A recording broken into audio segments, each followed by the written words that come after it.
মা, মা, আমি একদিন তোমার জন্য বিশেষ কিছু করব।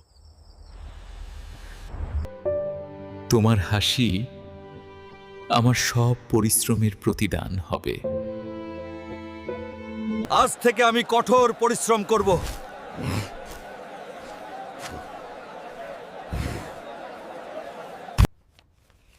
এক দু মাস ধরে টাকা জমাচ্ছি, ধৈর্য ধরো মা। হ্যাঁ, আজ শেষ, আমার টাকা পুরো হয়েছে। মা, এটি তোমার জন্য। এইটা আমার জন্য? হায় রে, তুমি! মা, তোমার হাসি আমার জীবনের সর্বোচ্চ বড় পাওনা।